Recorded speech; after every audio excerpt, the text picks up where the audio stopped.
Madam President, Mr. Secretary General, world leaders, ambassadors, and distinguished delegates, 1 year ago I stood before you for the first time in this grand hall. I addressed the threats facing our world, and I presented a vision to achieve a brighter future for all of humanity. Today I stand before the United Nations General Assembly to share the extraordinary progress we've made.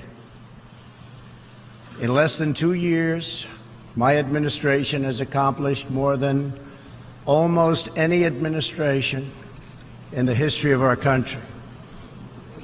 America's so true.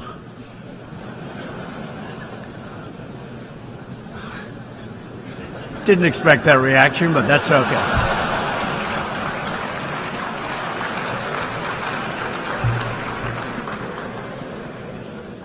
America's economy is booming like never before.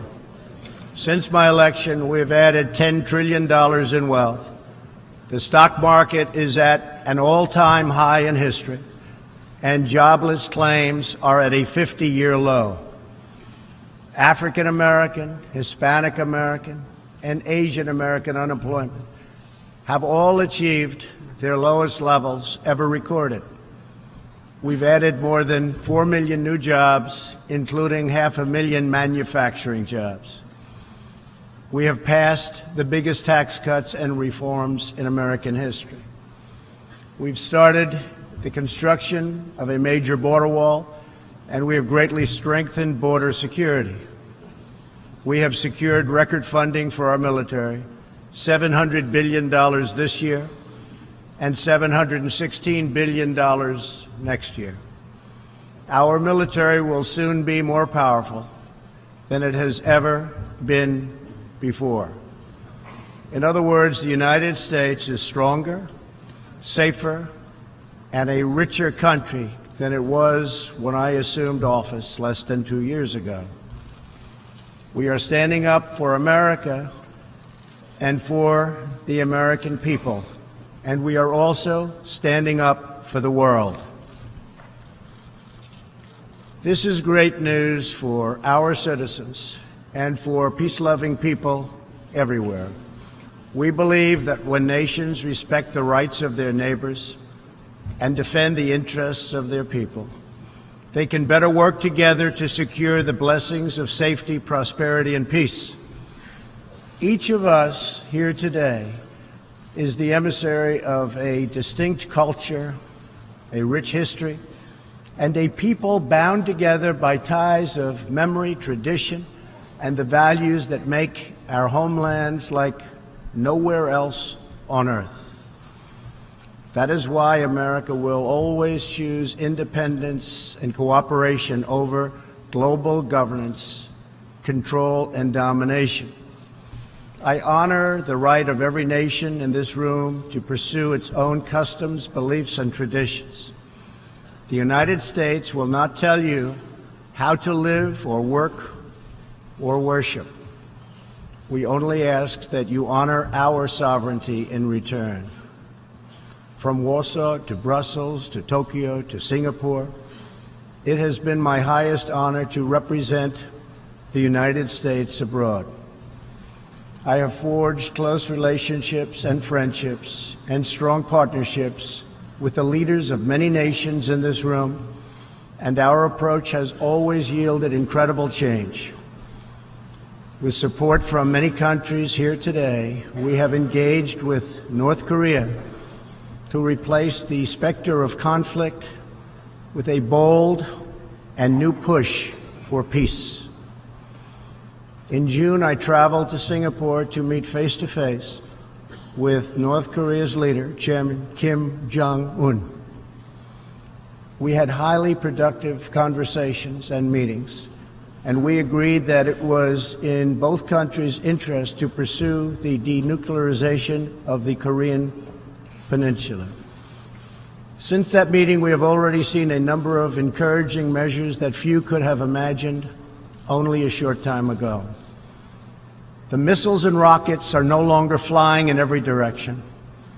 Nuclear testing has stopped. Some military facilities are already being dismantled. Our hostages have been released, and as promised, the remains of our fallen heroes are being returned home to lay at rest in American soil. I would like to thank Chairman Kim for his courage and for the steps he has taken, though much work remains to be done. The sanctions will stay in place until denuclearization occurs.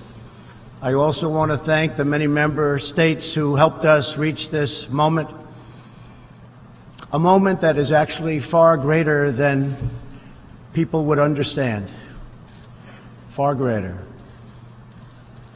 but for also their support and the critical support that we will all need going forward. Special thanks to President Moon of South Korea, Prime Minister Abe of Japan, and President Xi of China. In the Middle East, our new approach is also yielding great strides and very historic change. Following my trip to Saudi Arabia last year, the Gulf countries opened a new center to target terrorist financing. They are enforcing new sanctions, working with us to identify and track terrorist networks, and taking more responsibility for fighting terrorism and extremism in their own region. The UAE, Saudi Arabia, and Qatar have pledged billions of dollars to aid the people of Syria and Yemen, and they are pursuing multiple avenues to ending Yemen's horrible, horrific civil war. Ultimately, it is up to the nations of the region to decide what kind of future they want for themselves and their children. For that reason, the United States is working with the Gulf Cooperation Council, Jordan, and Egypt to establish a regional strategic alliance so that Middle Eastern nations can advance prosperity, stability, and security across their home region. Thanks to the United States military and our partnership with many of your nations, I am pleased to report that the bloodthirsty killers known as ISIS have been driven out from the territory they once held in Iraq and Syria. We will continue to work with friends and allies to deny radical Islamic terrorists any funding, territory, or support, or any means of infiltrating our borders. The ongoing tragedy in Syria is heartbreaking. Our shared goals must be the de-escalation of military conflict, along with a political solution that honors the will of the Syrian people. In this vein, we urge the United Nations-led peace process be reinvigorated. But rest assured, the United States will respond if chemical weapons are deployed by the Assad regime. I commend the people of Jordan and other neighboring countries for hosting refugees from this very brutal civil war.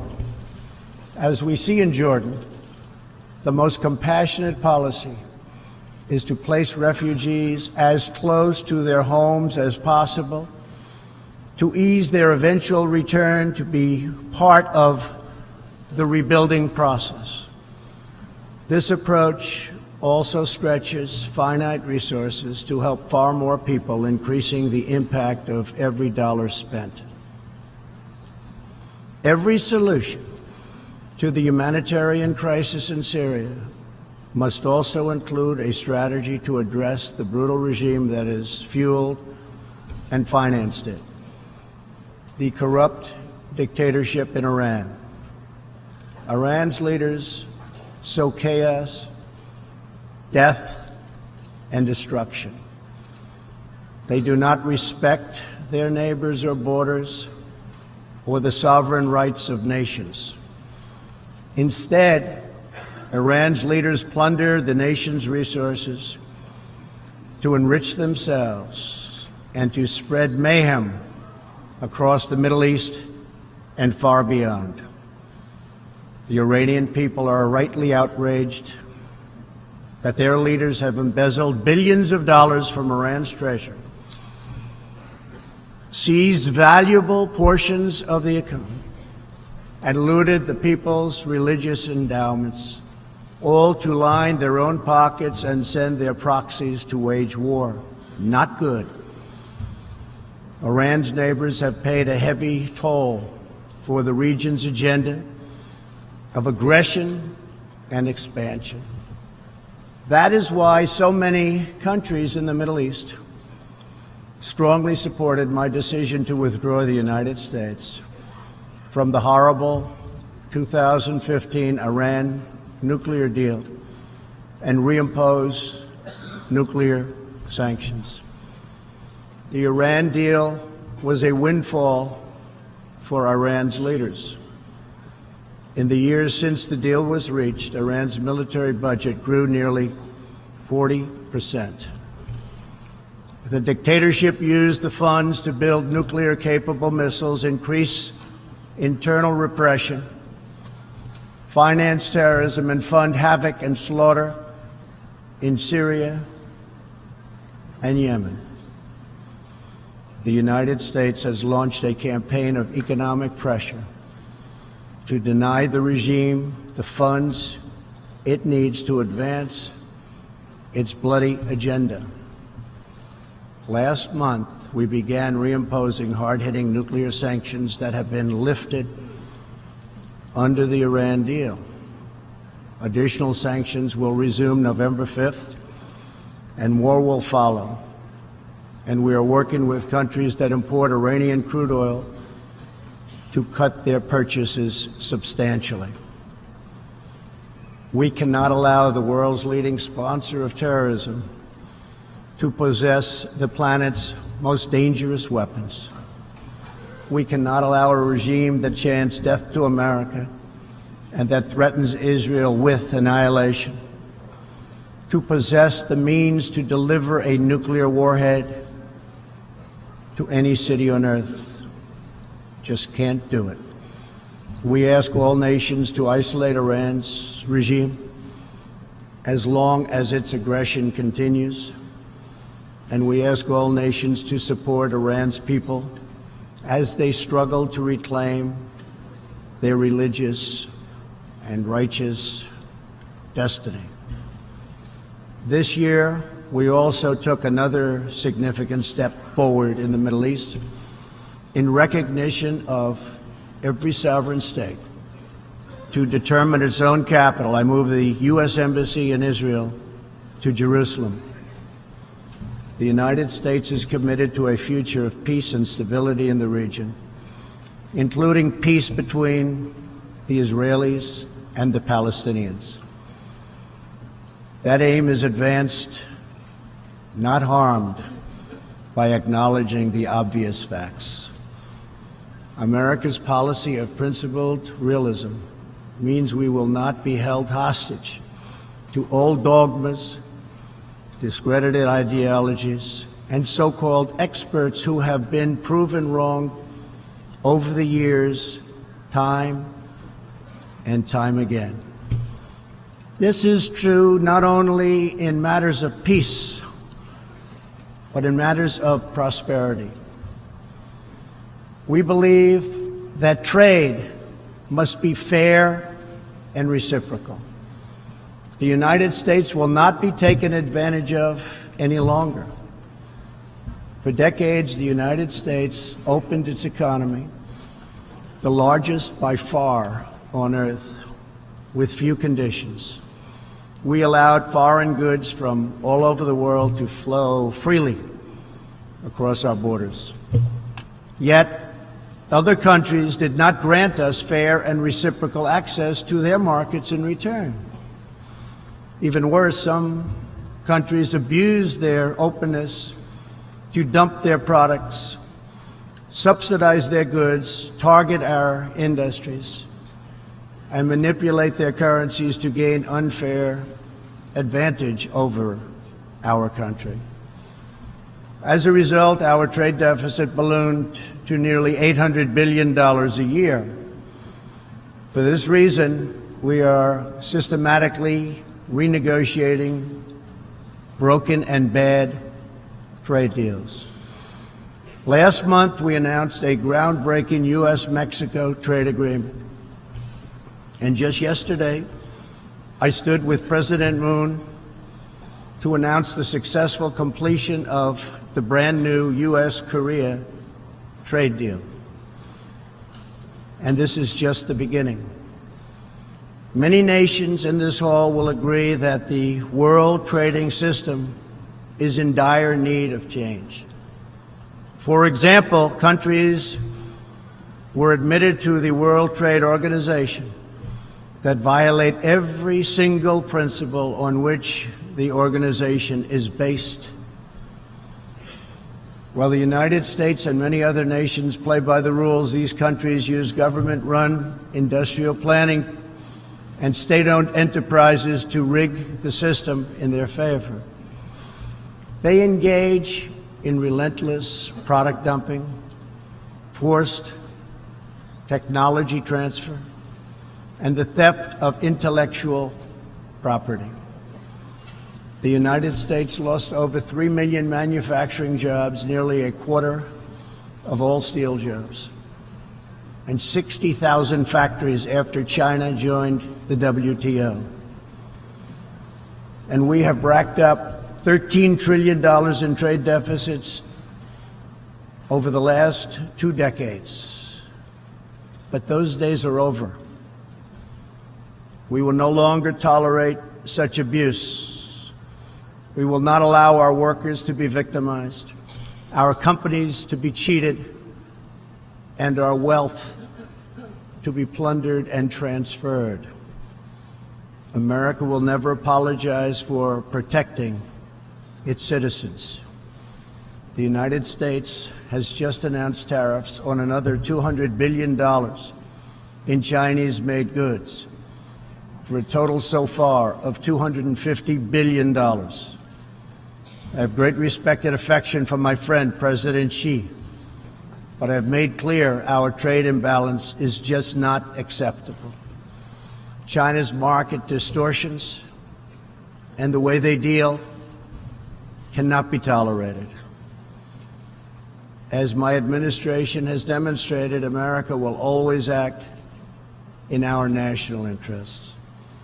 I spoke before this body last year and warned that the UN Human Rights Council had become a grave embarrassment to this institution, shielding egregious human rights abusers while bashing America and its many friends.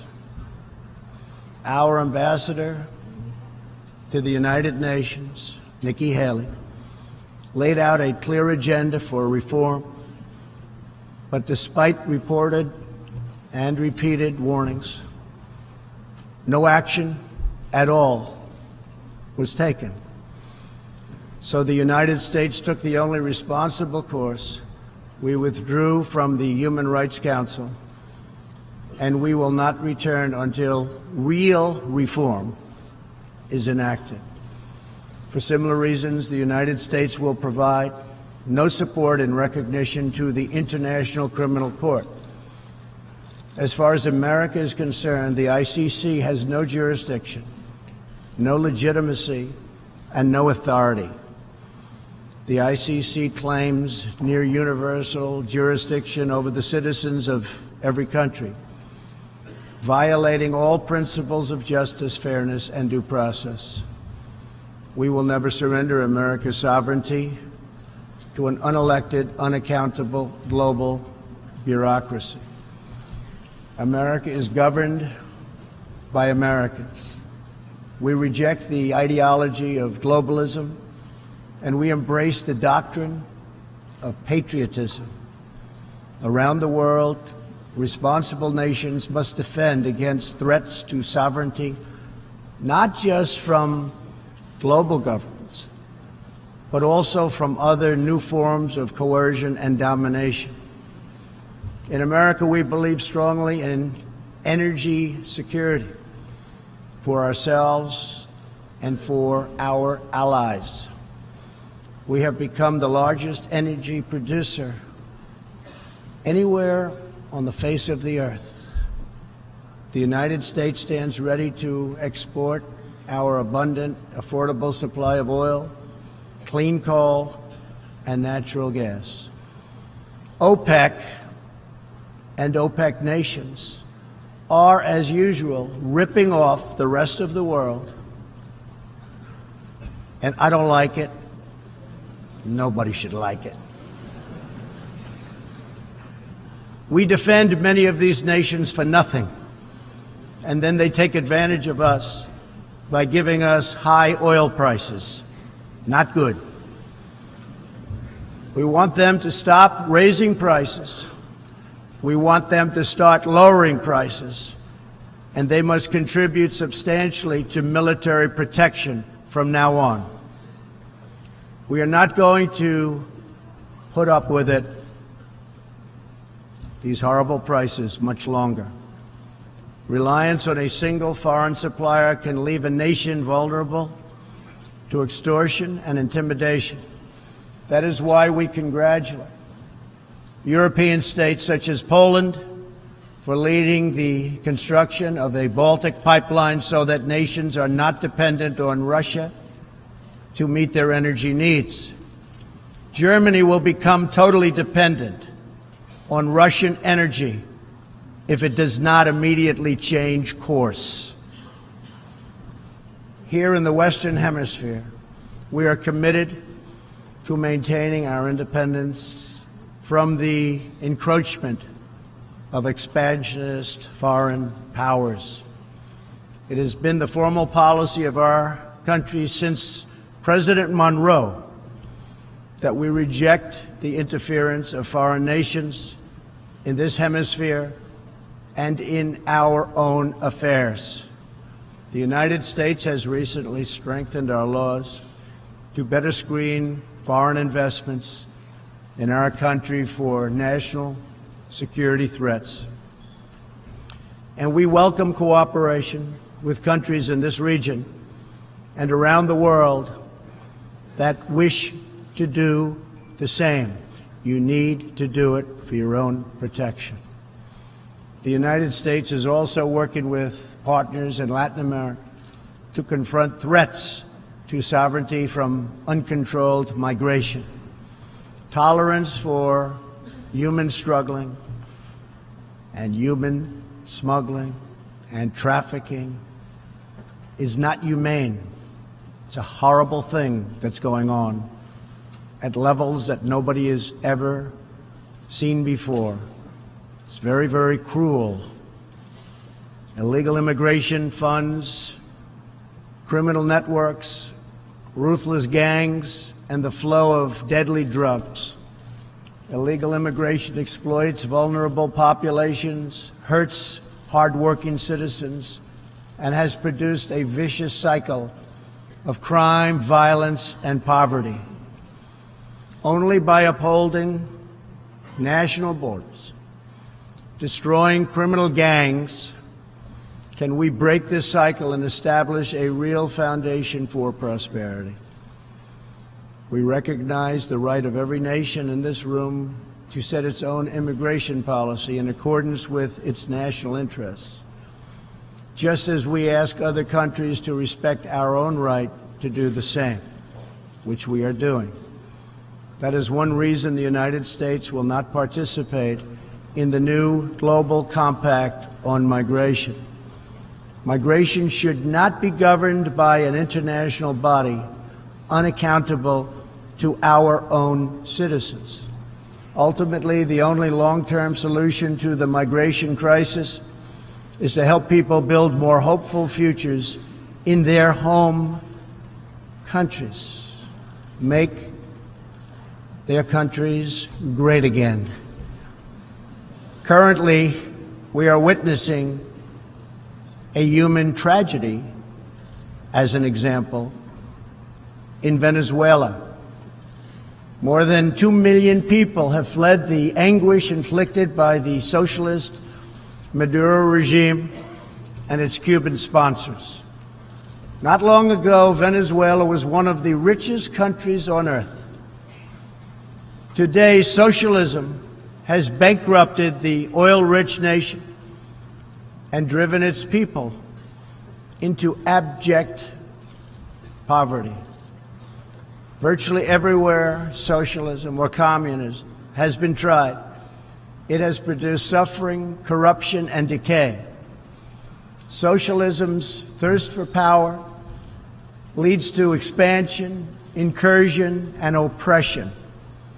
All nations of the world should resist socialism and the misery that it brings to everyone. In that spirit, we ask the nations gathered here to join us in calling for the restoration of democracy in Venezuela. Today we are announcing additional sanctions against the repressive regime, targeting Maduro's inner circle and close advisors. We are grateful for all of the work the United Nations does around the world to help people build better lives for themselves and their families.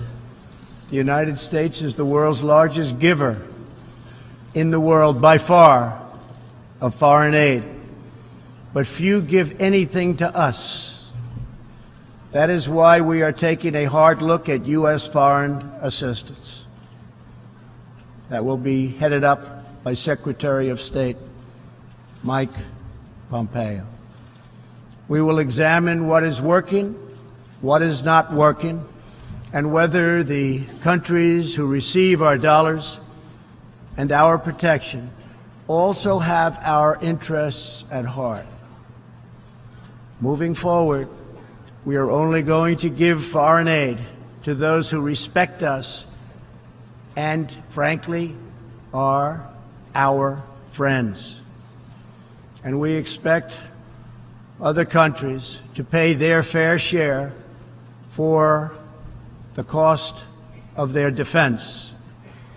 The United States is committed to making the United Nations more effective and accountable.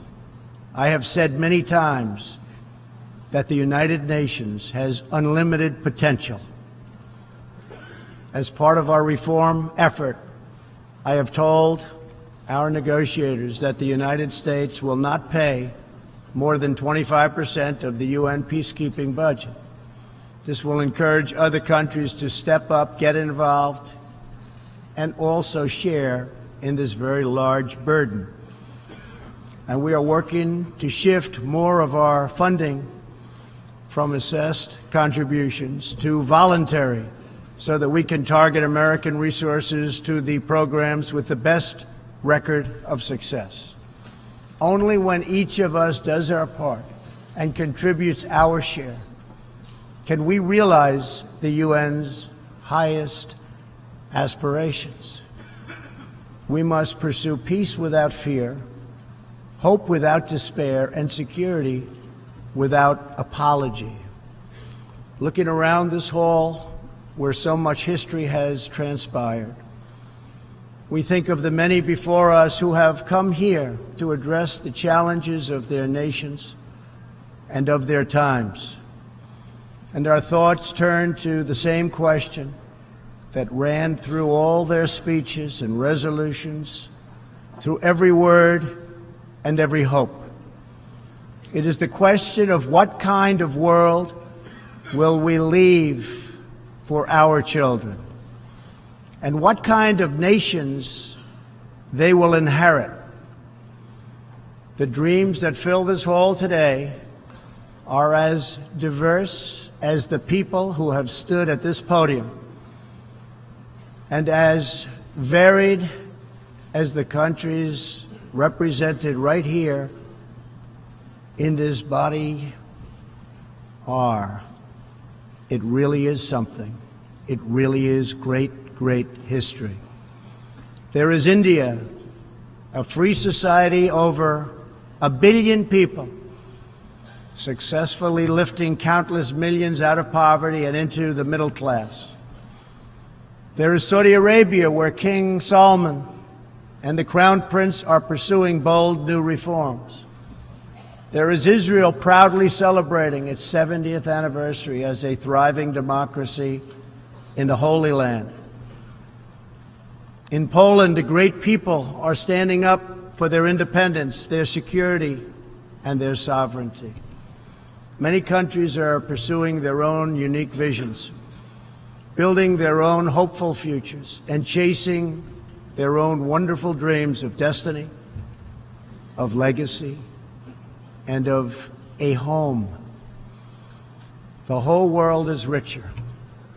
Humanity is better because of this beautiful constellation of nations, each very special, each very unique, and each shining brightly in its part of the world.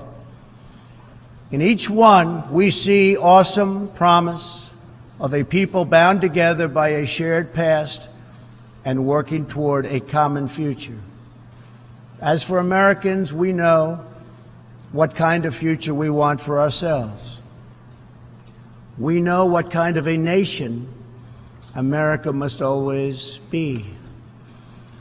In America, we believe in the majesty of freedom and the dignity of the individual. We believe in self-government and the rule of law, and we prize the culture that sustains our liberty, a culture built on strong families, deep faith, and fierce independence. We celebrate our heroes. We treasure our traditions. And above all, we love our country. Inside everyone in this great chamber today, and everyone listening all around the globe, there is the heart of a patriot that feels the same powerful love for your nation, the same intense loyalty to your homeland. The passion that burns in the hearts of patriots and the souls of nations has inspired reform and revolution, sacrifice and selflessness, scientific breakthroughs, and magnificent works of art. Our task is not to erase it, but to embrace it, to build with it, to draw on its ancient wisdom, and to find within it the will to make our nations greater, our region safer, and the world better. To unleash this incredible potential in our people, we must defend the foundations that make it all possible.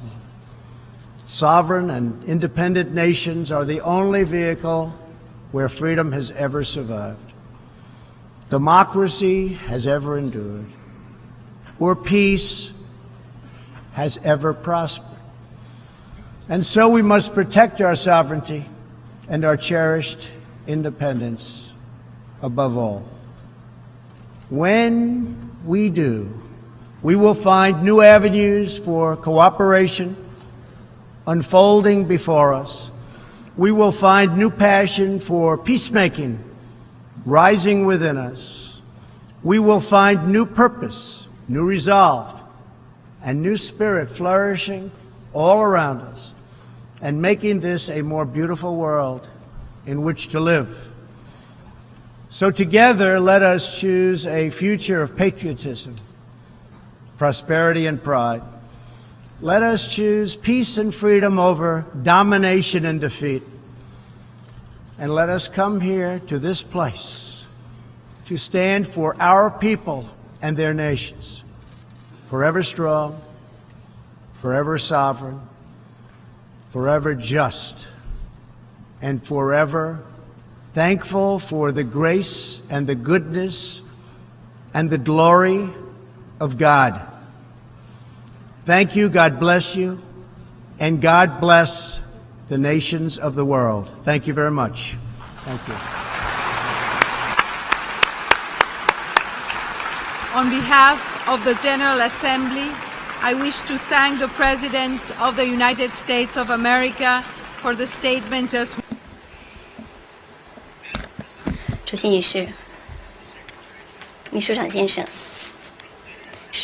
世界领袖们、大使们、尊敬的各位代表，1年前我站在大家面前，当时是第一次在这样一个神圣的会议厅里头，我讨论了世界面临的威胁，我介绍了一个愿景，怎么实现一个全人类更光明的未来。今天我在联合国大会面前来发言，来分享我们取得的出色的进步。不到2年的时间里头，我的政府差不多实现的成绩要比我们历史上任何一届政府都要多，这是真的。我没有预料到大家会这么反应。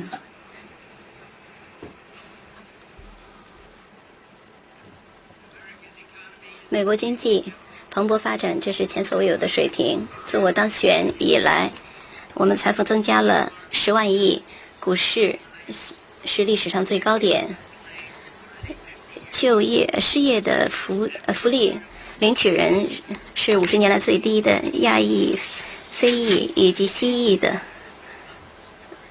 失业率都是有记录以来最低的水平。我们增加了差不多400万新的就业机会，包括50万的生产制造的就业机会。我们也通过美国历史上最大的一个税收体制的改革，我们开始了建设一个大的边境墙，我们也极大地增强了边境的保安，我们也确保了军事上有创纪录的支出，今年是7000亿，明年是7620亿。我们的军队将很快是前所未有的一个最强的水平。换句话说，美国更强大、更安全、更富有，这超过我不到2年前刚就任的所有相应的水平。我们为美国人民站起来，并且为美国来站起来，维护他的利益。我们也为全世界站了起来。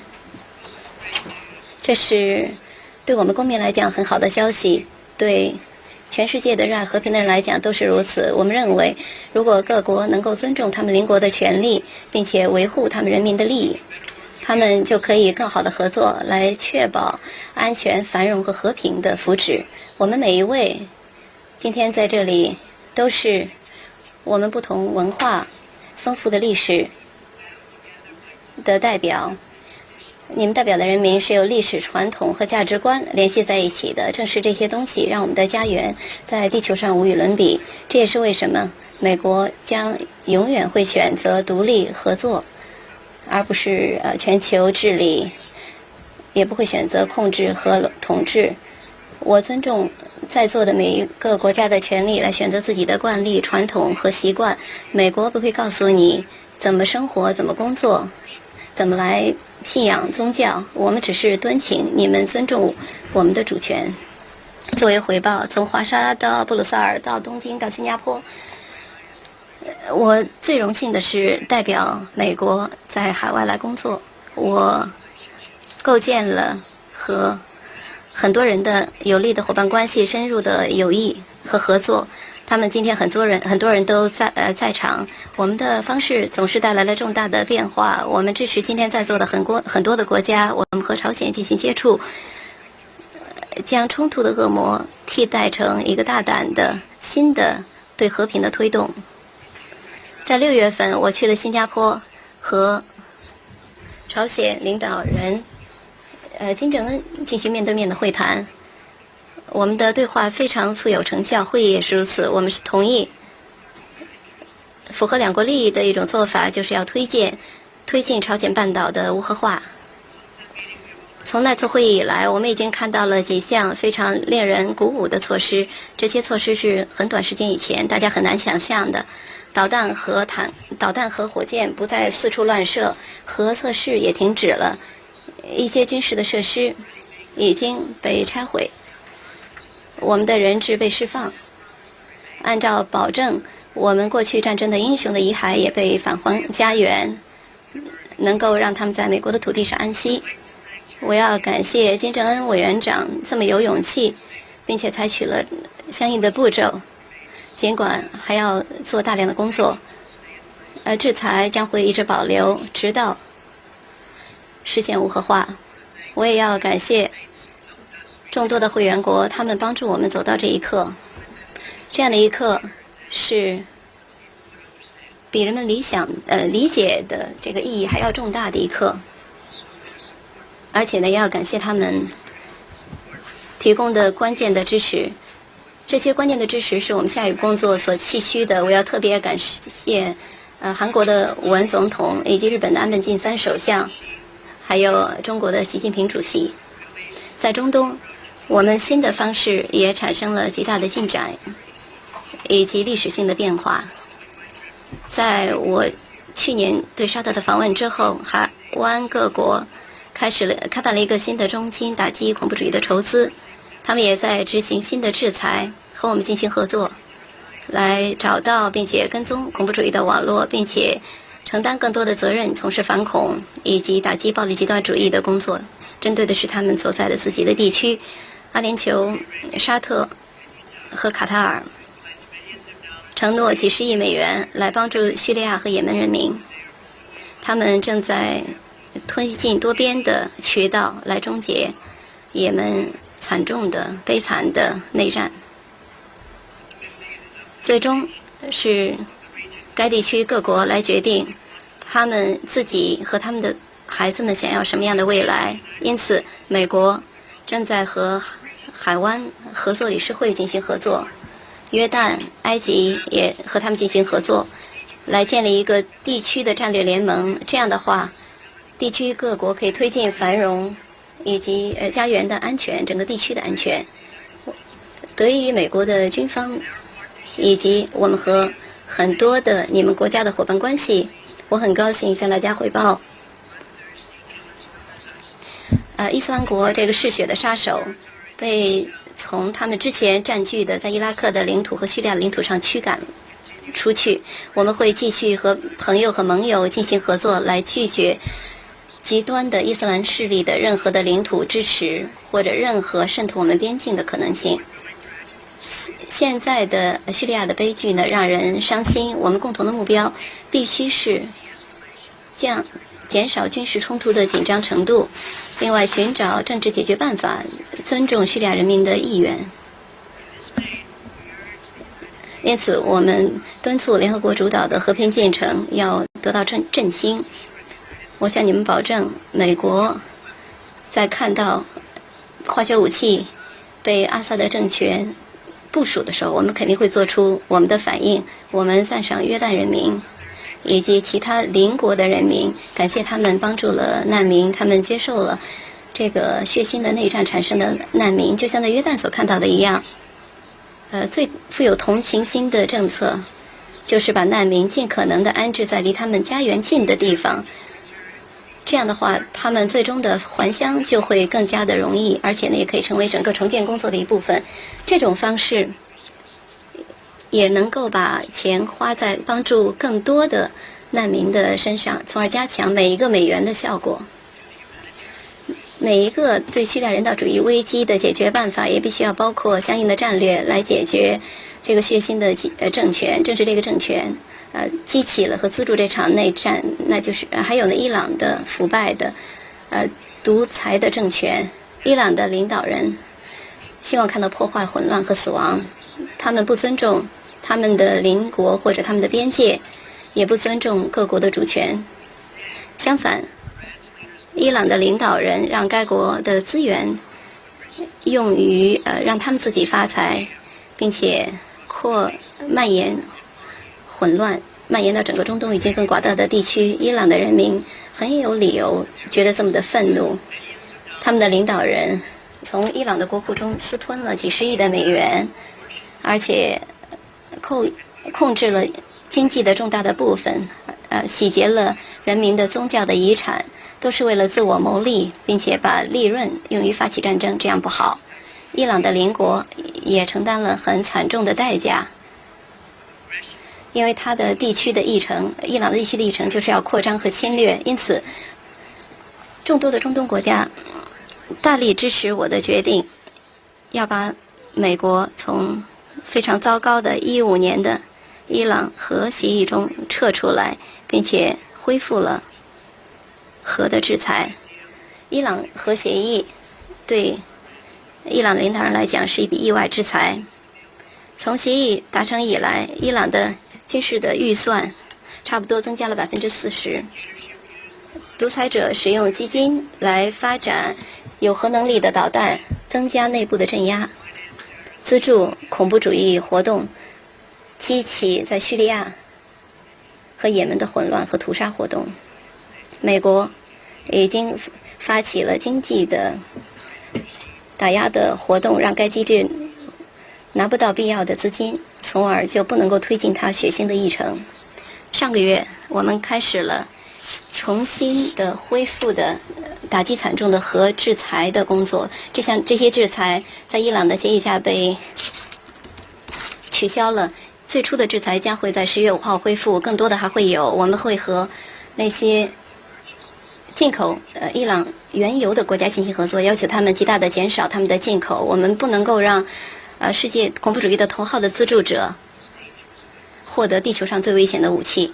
我们不能够许可这样的一个机制，他们寻求美国的死亡，并且威胁以色列，威胁要消灭以色列。我们不能允许这个机制获得手段来发射核弹头，攻击地球上的任何一个城市。我们办不到。我们敦促所有国家要孤立伊朗的政权，只要他的侵略还在继续。我们敦促所有国家来支持伊朗人民，因为伊朗人民正在努力地重新获得自己的宗教以及正确的命运。今年我们又采取了在中东的重大的向前的一步，我们承认每个主权国家都有权利决定自己的首都，因此我把美国驻以色列的首都使馆迁到了耶路撒冷。美国承诺与该地区的和平和安全的未来，其中包括以色列和巴勒斯坦人之间的和平。这个目标，由于我们尊重一个明显的现实得到了推进，而不是被伤害。美国的政策是有原则的现实主义，也就是说呢，我们不会被老的教条所绑架，也不会被那些被证明失效的意识形态所绑架，也不会被那些被证明是错误的专家来绑架。这些专家多次在历史上被证明是错误的，这一点是对的。这一点对和平问题是如此，对繁荣的问题呢也同样适用。我们坚信贸易必须是公平的以及对等的。美国不会被人占便宜，不会再被别人占便宜了。几十年以来，美国开放了自己的经济，我们是地球上最大的一个经济体。我们没有过多的条件，我们允许全世界的国外的产品自由的流过我们的边境。但是其他国家没有给我们对等和公平的市场准入。更糟糕的是，一些国家滥用了他们的开放，把他们的产品倾销，给他们的产品进行补贴，专门针对我们的一些行业，并且呢，操纵他们的货币，从而获得对我们国家的不公平的优势。因此，我们的贸易赤字达到了1年差不多8000亿美元。因此，我们在系统性的重新谈判已经被打破的糟糕的这些贸易的协议。上个月我们宣布了一个里程碑式的美墨之间的贸易协议，和墨西哥的。昨天我和文总统站在一起来宣布，我们成功的达成了一个新的美国韩国贸易协议。这只是开始。很多国家他们今天也在场，都会同意世界贸易体系气需变革。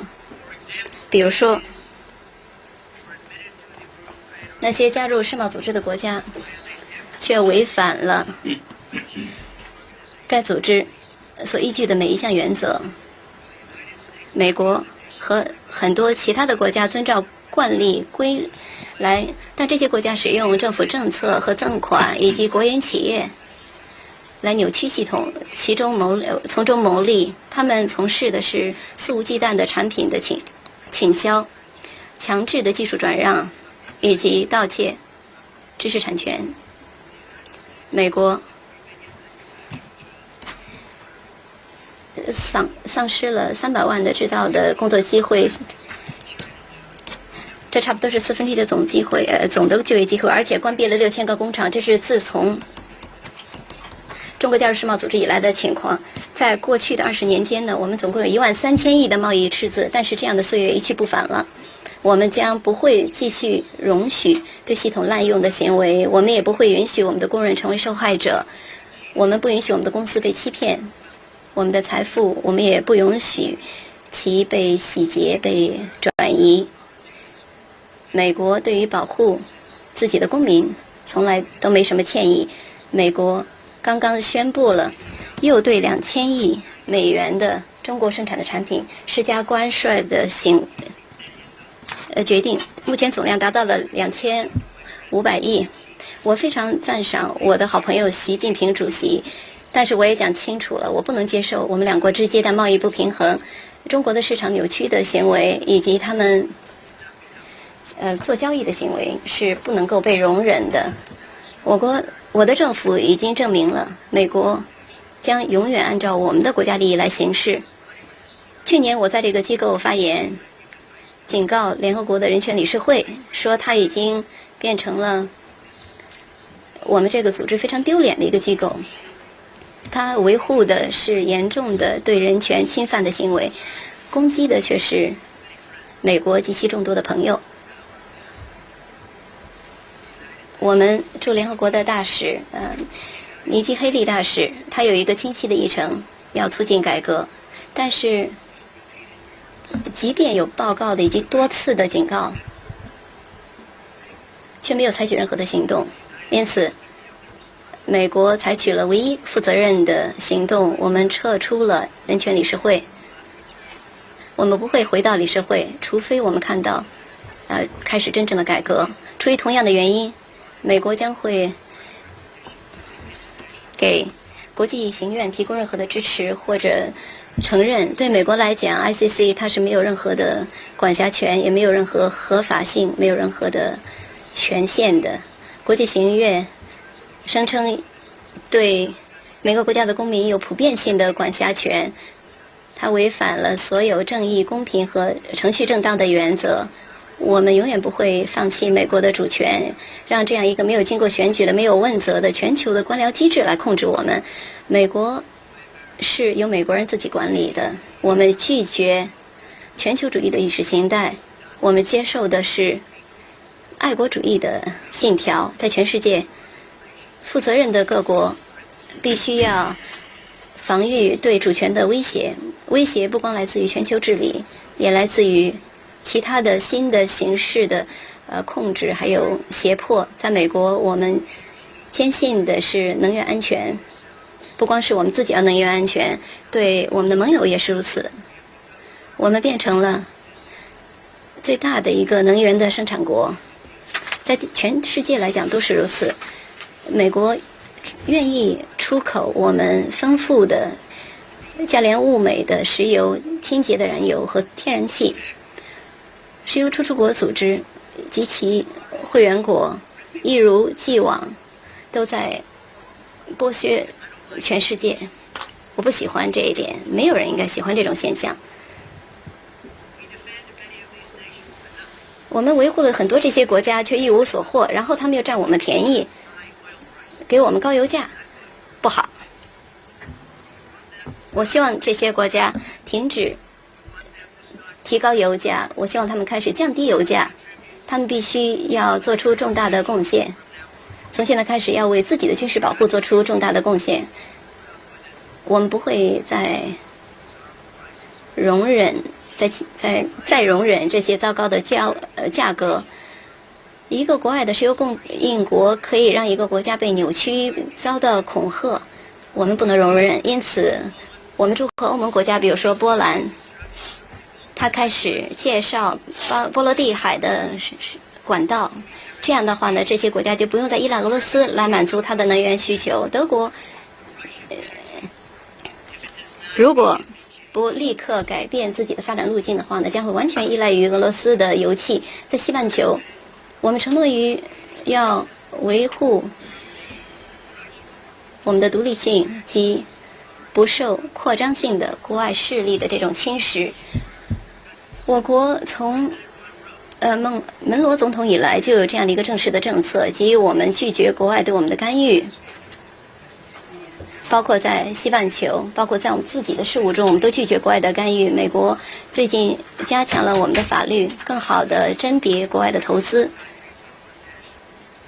充分考虑有没有国家安全威胁方面的存在。我们也欢迎和该地区的各国进行合作，和世界各国进行合作，只要这些国家希望效仿我们的榜样，也就是你要自己保护自己。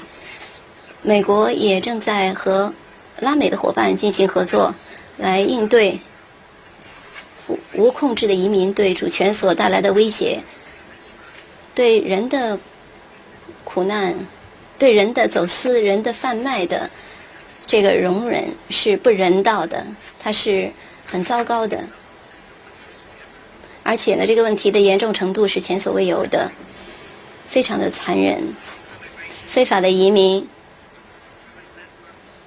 资助非法的犯罪网络和犯罪团伙，也带来了非法的药品的流动。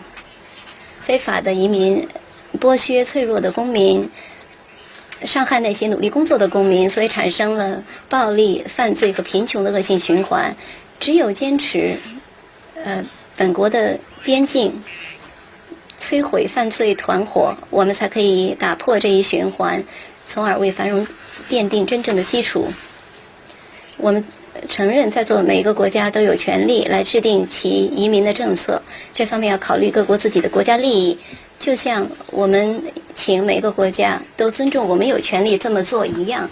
我们也正在制定这些政策，这也是为什么美国将不会参加新的全球移民契约。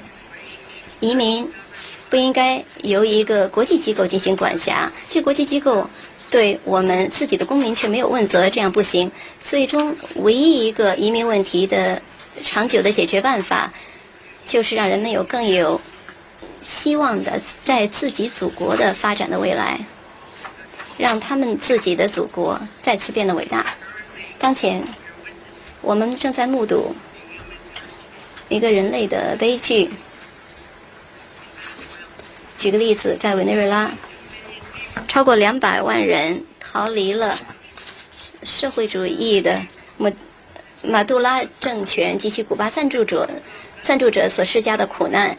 不久之前，委内瑞拉还是世界上最富裕的国家之一。今天，社会主义让这个富裕石油的国家破产，将其人民让其人民深陷赤贫。社会主义、共产主义不管在什么地方，只要一旦被尝试，带来的都是苦难、腐败和混乱。社会主义对权力非常的饥渴，它会带来扩张、侵蚀和侵略。世界各国都应该拒绝社会主义，抵制社会主义及其社会主义所给大家带来的惨状。秉持这种精神，我们敦促今天在座的各国一起来呼吁，要恢复委内瑞拉的民主。今天我们宣布对它的侵略性的机制进行额外的制裁，针对的是 Maduro 的亲密的人员和密切的盟友。我们赞赏美国在世界各地所做的工作，让这些人民为自己、为自己的家人带来更美好的生活。美国是世界上最大的一个捐助国。我们提供的国外的援助是最多的，但是很少有人给我们任何回报。这也是为什么我们正在认真地审视我们的国外援助的工作。国务卿麦克·蓬佩奥将会领导这项工作。我们正在审查什么措施可以，什么措施不行。我们也正在审视那些收到我们美元的这些国家，获得我们保护的这些国家，是否也真正的关心我们的利益。下一步，我们提供国外援助的时候，只会给那些尊重我们的国家。老实讲，只会帮助那些我们的朋友。我们期待其他国家也要承担他们公正的分担，要分担他们自己防务的相应的费用。美国承诺于要让联合国更有效、更有问责。我多次已经讲过，美国有联合国有无穷的潜力，作为我们改革努力的一部分。我给我们的谈判人员说，美国支付的联合国的维和预算将不会超过25%，这样的话才会鼓励其他国家来加强他们的捐款，参与其中，并且分担这么巨大的一个负担。我们正在努力将我们的资金更多的从摊款会费到自愿的捐款，这样的话呢，我们可以将美国的资源集中于表现最好的方案和项目。只有我们每一个人做好了我们应做的一份儿，贡献了我们的份额，我们才能够实现联合国最高的理想。我们必须毫无恐惧地推进和平，毫不绝望地推进希望，完全应该大胆地推进安全，不应该觉得有歉意。在这样一个神圣的会堂，有众多的历史事件发生，我们感谢我们之前的先辈们，他们走在我们面前来处理他们的时代，他们国家所面临的挑战。我们也想，之前这些决议发言中每一个字每一个希望所提的一个问题，这一个问题就是我们将给我们的孩子留下怎样的一个世界，他们将会继承什么样的国家。今天我们这个会议厅所充斥的希望和在讲台上发言的人一样，非常的多样，而且也和今天在这个机构中有代表的各国同样的具有多样性。这确实是了不起的，确实有非常伟大的历史。其中有印度，它是一个自由的社会，有超过10亿人，成功的将众多的人民摆脱贫困，过上中产阶级的生活。在沙特，萨勒门国王还有王太子都在进行大胆的改革，还有以色列正在骄傲地庆祝自己作为一个赋予生命的民主体制在神圣的圣地70周年。在波兰，伟大的波兰人民正在维护自己的和平、安全和主权。很多国家都在推进自己独特的愿景和理想，建设自己充满希望的未来，追求自己美好的梦想，实现自己的希望的未来，希望留下一个遗产，希望留下自己的家园。全世界会更丰富，人类会更好，就是因为这么多多样性的国家汇聚一堂。每个国家非常的独特，非常的与众不同，每一个国家也都在自己所在的地区发出灿烂的光芒。在每一个国家身上，我们都看到很好的理想，及这些国家的人民有共同的道路被联系在一起，在努力缔造自己共同的未来。作为美国人，我们知道我们自己想要什么样的未来，我们也知道美国将永远会是什么样的一个国家。在美国，我们坚信神圣的自由以及个人的尊严，我们坚信自我治理和法治。我们非常自豪的是文化能够持续我们的自由，我们的文化是基于有力的家庭、宗教信仰以及很强的独立性为基础。我们彰显这些，我们珍视我们的传统，最重要的是我们热爱我们的国家。在今天在座的每一个代表心中，以及在全世界聆听讲话的每一个人心中，都有着一颗爱国者的心。他们对你们的国家，对自己的国家有爱国，充斥着爱国的热情，对自己的祖国有很强的热爱。在爱国者心中所燃烧的这种激情，以及各国的这种心灵的追求，都带来了革命和变革，让人做出无私的奉献，也会带来科学的突破和灿烂的文化产品。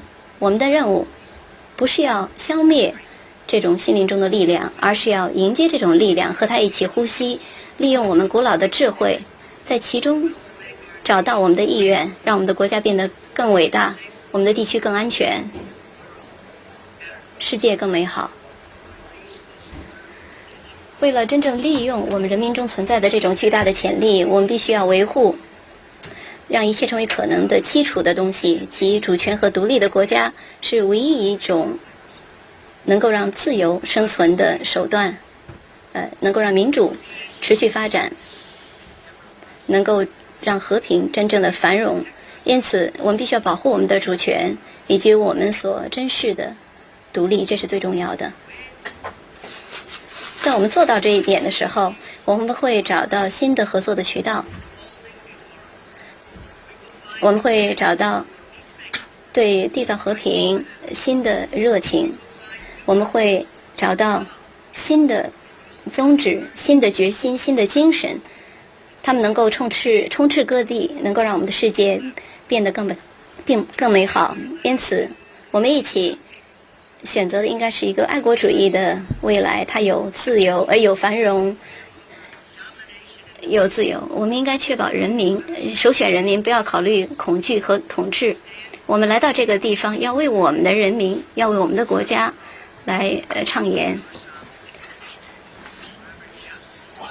他们是最强的、最公正的、最有主权的。我们要感谢上帝的慈悲和仁慈，以及他给我们的助导。